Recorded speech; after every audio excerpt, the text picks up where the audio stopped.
وزیر داخلہ محسن نقوی کی تقریر کے بعد سے پاکستانی سیاست میں ایک بھونچال آ چکا ہے۔ ویسے تو مسلم لیگ نون والے جو مریم نواز شریف کی کنیزائیں ہیں، یا مسلم لیگ نون کا سوشل میڈیا ہے، یا ان کے وفاق میں کچھ لوگ ہیں کہ جب بھی عمران خان کے خلاف کو بات کرنی ہو، تحریک انصاف کے خلاف پریس کانفرنس کرنی ہو، تو ان کی لمبی لمبی زبانیں منہ سے باہر ہوتی ہیں، چیخ رہے ہوتے ہیں، چلا رہے ہوتے ہیں، پھیپھڑوں کا زور لگا رہے ہوتے ہیں۔ لیکن کل سے ان ساروں کو سانپ سونگ گیا ہے، مسلم لیگ نون کا سوشل میڈیا بھی، اور اطلاعات یہ ہیں کہ میاں نواز شریف نے پارٹی کو روک دیا ہے کہ محسن نقوی کے کسی بیان کا آپ نے جواب نہیں دینا، کیونکہ میاں نواز شریف کو پتہ ہے، اور ظاہر ہے میاں نواز شریف کو سب سے زیادہ اس بات کی پریشانی رہتی ہے کہ جب بھی کھیل بگڑا تو ان کو جس طرح سے ان کی سزائیں ختم کروائی گئی تھیں وہ غیر آئینی تھیں، وہ غیر قانونی تھیں، اور سب سے زیادہ ان کو اپنا خوف رہتا ہے کہ جس دن یہ نظام ادھر ادھر ہوا تو سب سے پہلے ان کو جو ہے وہ جیل بھیجا جائے گا، اڈیالہ بھیجا جائے گا، تو اس لیے وہ سب سے زیادہ اپنے لیے شاید فکر مند رہتے ہیں۔ دوسرا، وہ سارے کمپرومائزز جو ہیں، جو بہت سے انالسٹ کہتے ہیں کہ میاں نواز شریف نے ساری جو اپنی سیاسی طور پہ عزت، غیرت، خودداری کا جو سودا کیا ہے وہ اپنی بیٹی کی وجہ سے کیا ہے، کہ بیٹی ان کی وزیر اعلیٰ پنجاب بن گئی، جو ایم پی اے کی سیٹ محض شرافت سے ہار گئی تھیں، اور اب وہ اپنی بیٹی کو وزیر اعظم بنانا چاہتے ہیں، تو اس لیے وہ نہیں چاہتے کہ چیزیں خراب ہوں، وہ اس نظام کے ساتھ ہر صورت میں چلنا چاہتے ہیں۔ تو خیر، اب بہت زیادہ باتیں ہو رہی ہیں۔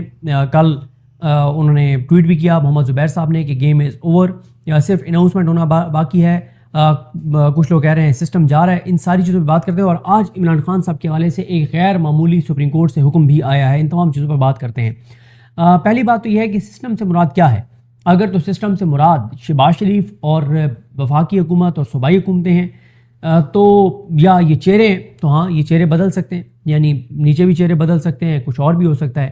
لیکن اگر آپ کا سسٹم سے مراد اسٹیبلشمنٹ ہے، اسٹیبلشمنٹ کی پالیسیز ہیں، تو اس میں ہمیں دور دور تک یا سسٹم کی تبدیلی کو چلیں ایسے کہہ لیتے ہیں کہ اگر آپ یہ سمجھتے ہیں کہ سسٹم کی تبدیلی سے مراد یہ ہے کہ یہ نظام گھر چلا جائے گا، اور عوام نے جو 8 فروری 2024 کو فیصلہ کیا تھا اقتدار عوام کے حوالے کر دیا جائے گا، تو ایسا کچھ نہیں ہونے والا آسانی سے۔ ہاں، یہ بات درست ہے، یہ میں اپنی درجنوں ویڈیوز میں کہتا ہوں کہ اس نظام نے گرنا ہی گرنا ہے۔ یہ نظام پی ٹی آئی نہ بھی گرائے، اس نظام نے اپنے بوجھ سے گرنا ہے۔ اس نظام کے اوپر روزانہ جو ہے وہ انسانی لاشوں کا بوجھ آ رہا ہے، ان کے کندھوں پر انسانی لاش کا وزن سب سے زیادہ ہوتا ہے، پولیٹیکلی بھی اور ہر حوالے سے۔ تو ان کے اوپر انسانی جانوں کو جس طرح سے زیادہ 4 سال سے ہو رہا ہے، جس طرح سے 4 سال سے طاقت کا بے دریغ استعمال ہو رہا ہے، وہ بھی ان کے اوپر بوجھ ہے، اکانومی کا بھی بوجھ ہے، بے روزگاری کا بھی بوجھ ہے، جو کچھ پاکستان کے ساتھ ہو رہا ہے ہر چیز کا بوجھ اس نظام کے اوپر آ رہا ہے، اور یہ نظام اپنے بوجھ سے گرے گا۔ لیکن اگر کوئی یہ سمجھتا ہے کہ جس طرح سے کل محسن نقوی نے تقریر کی ہے اس کے ساتھ ہی یہ نظام چلا جائے گا اور عمران خان آ جائے گا، اس طرح سے عمران خان نہیں آئے گا۔ جب تک عوام نہیں نکلتی یا یہ نظام خود اپنے بوجھ سے نہیں گر جاتا، اس وقت تک عمران خان کے لیے اس سارے میں کوئی چیز نظر نہیں آتی۔ الٹیمیٹلی بینیفیشری عمران خان ہی ہیں، کہ اگر یہ سسٹم یہ والا بھی ہلتا ہے، یعنی حکومت چینج ہوتی ہے یا یہ نظام چینج ہوتا ہے، یہ نئے صوبوں کا کٹا کھولتے ہیں، یہ کوئی صوبائی حکومتوں کو تبدیل کرتے ہیں، کوئی وفاق میں تبدیلیاں کرتے ہیں، خود براہ راست اسٹیبلشمنٹ، ویسے ان کو براہ راست مارشل لا لگانے کی کیا ضرورت ہے جب ان کی کہی ہوئی ہر بات 100% پوری ہو رہی ہے۔ اگر مارشل لا لگ جاتا تو کئی چیزیں تھیں جو فوج نہیں کر سکتی تھی، خود فوج نہیں کر سکتی تھی، اگر مارشل لا ہوتا کبھی بھی نہیں کر سکتی تھی۔ لیکن مارشل لا لگائے بغیر وہ کام بھی کر سکتے ہیں جو وہ براہ راست مارشل لا لگا کے نہیں کر سکتے تھے، تو ان کو کیا ضرورت ہے مارشل لا لگانے کی؟ ان کو اگر نواز شریف جیسے، زرداری جیسے، مریم جیسے، بلاول جیسے، شہباز شریف جیسے ایسے کردار اویلیبل ہیں جو ان کی کہی ہوئی ہر بات کو پورا بھی کرتے ہیں، اور بظاہر یہ بھی لگتا ہے کہ حکومت خود کر رہی ہے۔ عوام میں کلیئرٹی ہے، عوام کی آنکھوں کا آپریشن ہو چکا ہے، عوام کو سب کچھ نظر آتا ہے، لیکن کل کو جب بھی اسٹیبلشمنٹ نے ڈالنا ہوگا اپنی طرف سے تو وہ ڈال دیں گے ان کے اوپر کہ جی یہ حکومت یہ فیصلے کر رہے تھے، ہم تو نہیں کر رہے تھے۔ بلیک اینڈ وائٹ میں کہیں یہ تو نہیں لکھا ہوا ہوگا کہ ڈی چوک کے اوپر جو ہے وہ ریٹن آرڈر دیا گیا تھا کہ طاقت کا استعمال کر دیں، مرید کے میں ریٹن آرڈر دیا گیا تھا کہ یہ طاقت کا استعمال کر دیں، یہ بلیک اینڈ وائٹ میں تو کہیں نہیں ہے۔ الٹیمیٹلی رسپانسبلٹی جب ڈالنی ہوگی وہ تو انہی کے اوپر ڈالی جائے گی۔ تو دیکھیں یہ سسٹم، اس سسٹم کی گیم تو 8 فروری 2024 کو ختم ہو گئی تھی، 8 فروری 2024 کو ان کی گیم ختم ہو گئی تھی۔ انہوں نے رجیم چینج کیا، کروایا، عمران خان کی حکومت کو گرایا 9 اپریل 2024 کو 22 کو۔ اس کے بعد کیا ہوا؟ اس کے بعد چلے انہوں نے ایک PDM کی حکومت آئی, پھر ایک نگران سیٹ اپ آیا. اس وقت چلیں جب عمران خان کی حکومت گرائی گئی, اس سے پہلے کیونکہ بڑے بڑے دعوے کیے ہوئے تھے شہباز شریف نے ان ساروں نے کہ پیٹرول ڈیزل 70 روپے کر دیں گے, یہ کر دیں گے, وہ کر دیں گے. 1.5-2 سال ان کو لگے مکمل طور پر ایکسپوز ہوتے ہوتے. عوام کو ایک بڑی تعداد میں پتہ تھا, لیکن پورے پاکستان کو کلیئرٹی آ گئی 7 فروری 2024 تک کہ یہ نظام جو جبر, بربریت, فسطائیت کی بنیاد پر ہے, اس سے عوام کو کچھ نہیں ملے گا, اس سے پاکستان کو کچھ نہیں ملے گا. پھر 8 فروری 2024 کو پاکستان کے کروڑوں لوگوں نے, اس میں بزرگ بھی تھے, اس میں نوجوان بھی تھے, اور خاص طور پہ گھروں میں بیٹھی ہوئی عورتیں, گھریلو خواتین جو اتنی زیادہ سیاست میں انوالو نہیں ہوتی, وہ بھی اپنے ملک کے لیے نکلیں. ان کی گیم 8 فروری 2024 کو ختم ہو گئی تھی, لیکن پھر جبر کی بنیاد پر, طاقت کی بنیاد پر الیکشن نتائج کو بدلا گیا. قاضی فائز عیسیٰ جیسا گھٹیا, مکروہ, نیچ, غلیظ, گندا کردار جو عدلیہ میں موجود تھا, سکندر سلطان راجہ, اور پھر قاضی فائز عیسیٰ جو مکروہ, نیچ, غلیظ, گندا اور گھٹیا کردار تھا, جس کے بارے میں ہمیں یہ لگتا تھا کہ یہ پاکستان کی عدلیہ کی تاریخ کا آخری مکروہ کردار ہے. لیکن اس کے جانے کے بعد وہ چیزیں بھی عدلیہ نے کی جو قاضی کے دور میں بھی نہیں ہوئی. دیکھیں ایک بات اس پہ ہمیں ڈسکشن شروع کرنی چاہیے. میں سوچ رہا تھا کہ ایک ایسا پاکستان کے اندر اگر آپ سمجھتے ہیں نا کہ آ جائے گا ایسے ہی کوئی مطلب سمجھانے سے کوئی تبدیلی آ جائے گی, اور یہ جو پاکستان کے ساتھ ظلم کر رہے ہیں, جو پاکستان کو جو جہاں بیٹھ کے, اگر کوئی اس میں صحافی بھی شامل ہیں, نمبر 1 تو وہ لوگ ہیں نا جو عوام کے ٹیکس سے پیسے لیتے ہیں, چاہے وہ کسی بھی ادارے میں بیٹھے ہیں, اور ان کے ساتھ صحافی اور سیاستدان جن کا انفلوئنس بہت زیادہ ہے, باقی عام عوام کی بات نہیں کر رہا. ان کے حوالے سے ایک پالیسی بننی چاہیے کہ پاکستان میں ایک ایسا, جب بھی آئین اور قانون کی حکمرانی آئے, ایک ایسا کمیشن بننا چاہیے جو غیر جانبدارانہ تحقیقات کرے. 2 چیزیں ہونی چاہیے, ایک تو جس نے ملک کو نقصان پہنچایا ہے اس کو لٹکایا جائے, اور اگر وہ اس دنیا میں نہیں ہے, قبر میں ہے, اس کو قبر سے نکال کے لٹکایا جائے. اور ایک اور میں بات کر رہا ہوں, آپ کہیں گے کہ یار یہ مطلب بہت ایکسٹریم بات ہے, لیکن میں اس پہ یقین رکھتا ہوں کہ ایک ایسا سسٹم شروع ہونا چاہیے کہ یہ فیصلہ ہونا چاہیے کہ جو لوگ زندہ بھی ہیں ان کو مطلب یہ پاکستان کے اندر کوئی ایسا قانون بنے کہ یہ پاکستان کے غدار ہیں, یہ صحافی, یہ سرکاری عہدے پہ بیٹھا ہوا, عوام کے ٹیکس سے پیسوں سے تنخواہ لینے والا, یہ لوگ جنہوں نے ملک کو بہت زیادہ نقصان پہنچایا ہے, اور ان کو پاکستان کی زمین پہ دفن ہونے کا بھی کوئی اختیار نہیں ہے. تو وہ اپنی زندگی میں جائیں, جس ملک میں مرضی جانے, جس ملک میں اپنے اساس جدادیں بنائی ہیں, جہاں پیسہ بھیجا ہوا ہے جائیں, اس ملک میں دفن ہو. جن لوگوں نے کو بہت ایکسٹریم سٹیپ لینا پڑے گا اگر آپ نے ملک کو بچانا ہے, اور اگر آپ شروع کریں تو سب سے پہلے میں سمجھتا ہوں, ابھی بہت ساری چیزیں ابھی ظاہر ہے ابھی تو ناممکن نظر آتی ہیں, لیکن وہ بھی انشاءاللہ ہو جائیں گی. سب سے پہلے جس شخص کے بارے میں یہ فیصلہ میں یقین کرتا ہوں کمیشن بنا تو آئے گا, اس کا نام ہوگا قاضی فائز عیسیٰ, جس کے بارے میں یہ فیصلہ آئے گا کہ یہ پاکستان کی سرزمین پر, پاکستان کی مٹی میں یہ شخص دفن نہیں ہو سکتا جس نے اس ملک کو کمزور کیا ہے. اور میں تو کہہ رہا ہوں بشمول میرے ساروں کا وہ کریں, جس نے اس ملک کو نقصان پہنچایا ہے اور ایکسٹریم نقصان پہنچایا ہے, اور اس نے اپنی پوزیشن کا غلط استعمال کیا ہے, اس کو اگر وہ زندہ ہے اس کے بارے میں ڈکلیئر کر دینا چاہیے کہ یہ پاکستان کی زمین میں دفن نہیں ہو سکتا. اس ملک کی مٹی, اس ملک کی پاک مٹی جو ہے وہ اس طرح کے مکروہ اور گندے جو کردار اور غلیظ کردار ہیں جنہوں نے ملک کو نقصان پہنچایا ہے, ان کی تدفین کے لیے یہ مٹی نہیں ہے. تو بہرحال اب جو بات محسن نقوی نے کی, سسٹم کولیپس کر چکا ہے, سب کو نظر آ رہا ہے. کون سا سسٹم؟ یہی چہرے بشمول محسن نقوی جو آج پاکستان پر مسلط ہیں, انہوں نے تو یہ سب کچھ کیا ہے. یہ 4 سال سے جو کردار, یہ جسٹس یحییٰ خان عہدے پہ بیٹھے, انہوں نے کیا کیا ہے؟ حاجی امین بھائی, آپ چیف جسٹس پاکستان اپنی مرضی کا لے آئے, آپ آئینی عدالت آپ نے اپنی مرضی کی بنا لی, ڈوگر کو آپ اپنی مرضی کے لے آئے, تمام جج آپ اپنی مرضی کے, عالیہ نیلم آپ اپنی مرضی کے لے آئے, سارا کچھ آپ کی مرضی کا آ گیا, پھر بھی آپ کہہ رہے ہیں سسٹم کولیپس کر گیا. 4 سال سے ہر پاکستانی بچے کو نظر آ رہا تھا, ہر بچے کو نظر آ رہا تھا کہ ملک کے ساتھ کیا ہو رہا ہے. آپ کو آج لگ رہا ہے کہ سسٹم کولیپس کر گیا, اور پھر آپ یہ بات کہہ کے پھر جو اگلا سسٹم لانا چاہتے ہیں وہ بھی عوام کی امنگوں کے خلاف لے کے آنا چاہتے ہیں. حل ایک ہی ہے, 8 فروری 2024 کو کروڑوں پاکستانیوں نے جو فیصلہ کیا تھا, اس فیصلے کے سامنے سر تسلیم خم کیجئے. عوام نے عمران خان کو اقتدار دیا تھا, اقتدار عمران خان کے حوالے کیجئے, عوام کے حوالے کیجئے, عوام جانے اور عمران خان جانے. دیکھیں پاکستان کا آئین کیا کہتا ہے, جس آئین کو جوتے کی نوک پہ رکھ چھوڑا گیا ہے, وہ آئین یہ کہتا ہے کہ حکمیت اعلیٰ اللہ تعالیٰ کی ہے, لیکن زمین کے فیصلے پاکستان کی زمین کی اگر آپ بات کریں، زمین کے فیصلے جو ہے وہ عوام کرے گی. کیسے کرے گی؟ اب 25 کروڑ لوگ تو نہیں روز فیصلہ کر سکتے نا کہ اچھا یہ آٹو پالیسی کیا ہوگی تو فلانی پالیسی کیا ہوگی تو فلانی پالیسی کیا ہوگی. عوام اپنے منتخب نمائندوں کے ذریعے اپنی رائے کا اظہار کرے گی. عوام ووٹ دے کے اپنے نمائندے منتخب کرے گی، وہ نمائندے جا کے فیصلہ کریں گے. یہ جو موجودہ پارلیمنٹ ہے، 100 سے زیادہ وہ لوگ ہیں جو اللہ کے 99 ناموں کے نیچے کھڑے ہو کے جھوٹا حلف اٹھایا جنہوں نے کہ ہم جیتے ہوئے ہیں. تو ایک بار پھر وہی کام کیا جا رہا ہے جو 8 فروری 2024 کو کیا گیا کہ بند کمرے میں فیصلہ ہوا کہ ہم فیصلہ کریں گے کہ پاکستان کے لیے کون ٹھیک ہے. اس وقت آپ کو لگا کہ شہباز شریف ٹھیک ہے، اس وقت آپ کو لگا کہ مریم پہ ہم صدقے واری اور قربان ہیں، اس وقت آپ کو لگا کہ ہم فیصلے ہمیں سب سے زیادہ پتہ ہے، ان کروڑوں لوگوں کو جاہل ہیں، ان کو پتہ نہیں ہے. اور آج آپ ایک بار پھر وہی غلطی دہرانے جا رہے ہیں کہ آپ یہ کہہ رہے ہیں کہ ہم فیصلہ کریں گے کہ پاکستان کا آگے نظام کیسا ہوگا. نہیں، پاکستان کا نظام کا فیصلہ پاکستان کے لوگ کریں گے. آپ ذرا دیکھیں کہ پچھلے 4 سال میں کس کو کیا ملا. عمران خان کو چلیں پہلے نون لیگ پیپلز پارٹی کی بات کر لیتے ہیں. ان کی کرپشن، لوٹ مار سب کچھ ختم ہو گئی، ان کے کیسز ختم ہو گئے اور دبا کے انہوں نے 4 سال میں پیسہ بنایا.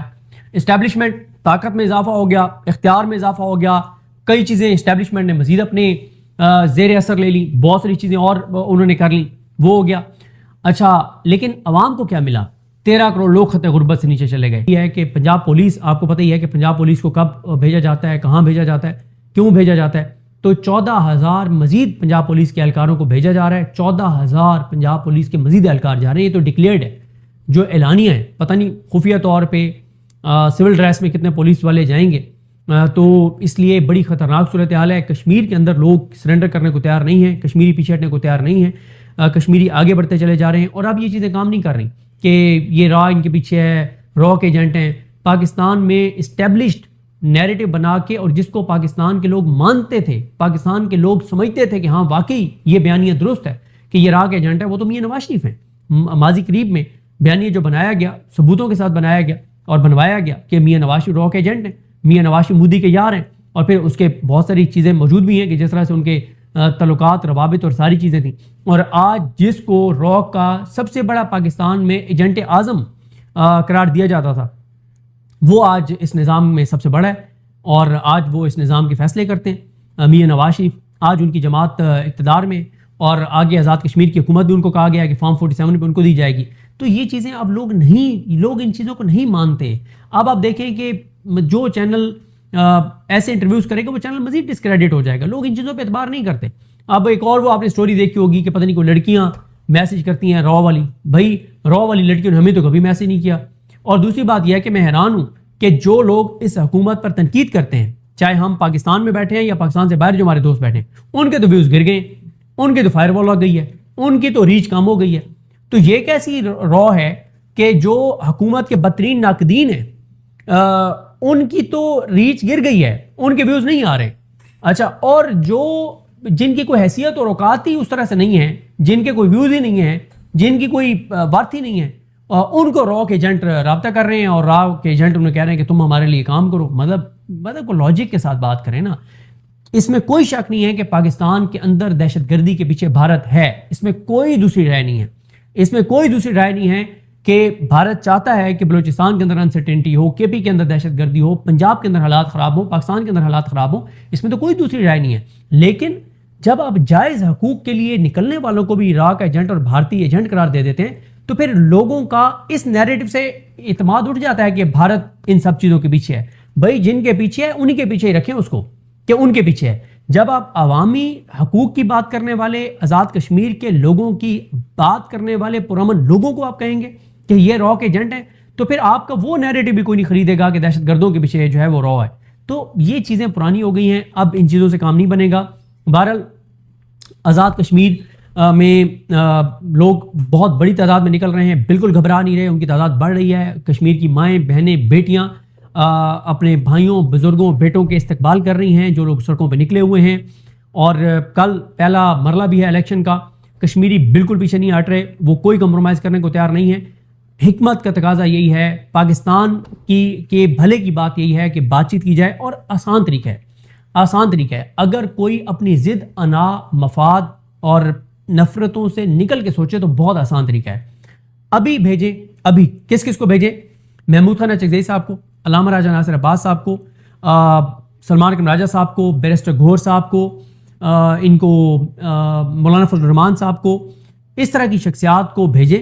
10-12 اعتزاز احسن صاحب کو بھیجیں، جاوید ہاشمی صاحب کو بھیجیں، اس طرح کے جتنے لوگ ہیں، جن کا علی احمد کرد صاحب کو بھیجیں، جتنے بھی وہ لوگ جن کی رسپیکٹ ہے، جن کی عوام میں عزت ہے، ان کو بھیجیں. اطہر من اللہ صاحب کو بھیجیں.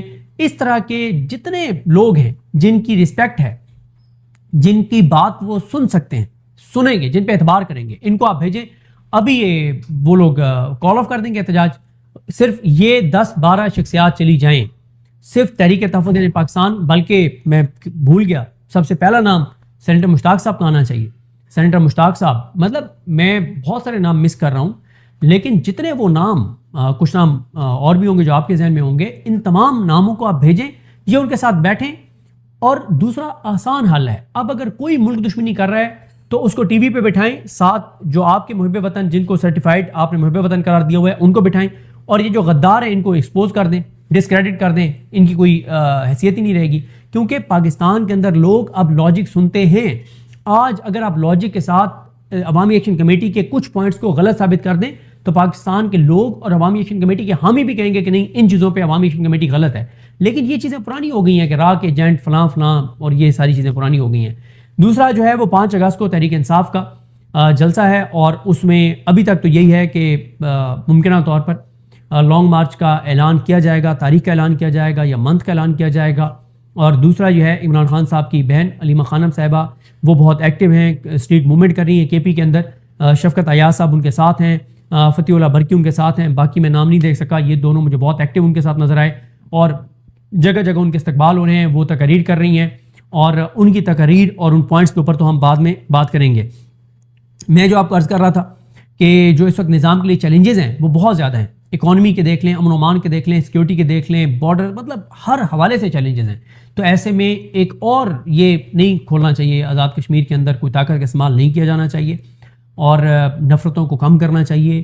اور جیسے دیکھیں کہ بھارت کی حکومت پہ باقی ساری تنقیدیں ٹھیک ہیں، وہ اس میں کوئی شک نہیں ہے. مودی جو مسلمانوں کے ساتھ وہاں پہ کر رہا ہے، کشمیریوں کے اوپر اس نے ظلم کیے ہیں، اقلیتوں کے ساتھ جہاں جو کچھ وہاں پہ ہو رہا ہے، لیکن اس معاملے میں آپ دیکھیں کہ ایک بھی لاش نہیں گری، اور نوجوانوں کے مطالبات جو ہیں وہ مان لیے گئے ہیں. 2026 میں اسحاق ڈار بتا رہے ہیں کہ 2026 میں اب تک پاکستان میں دہشت گردی کے 2000 سے زائد حملے ہوئے ہیں، جن میں 560 پاکستانی جو ہیں وہ شہید ہو چکے ہیں. اچھا، اسی طرح سے مہنگائی کے حوالے سے کہ پچھلے ایک ہفتے میں اشیاء ضروریہ کی جو 22 چیزیں ہیں، 22 وہ چیزیں جو ہر گھر کی ضرورت ہیں وہ مہنگی ہوئی ہیں. تقریباً 1% جو ہے وہ مہنگائی ایک ہفتے میں بڑھی ہے. اور صرف اگر آپ بات کریں تو ٹماٹر جو ہے وہ 500 روپے جو ہے وہ کلو ہو گئے ہیں. باقی بیسک چیزیں جیسے مطلب انڈے ہیں، آلو ہیں، لہسن ہیں، ان ساری چیزوں کی قیمتیں جو ہیں وہ بڑھی ہیں.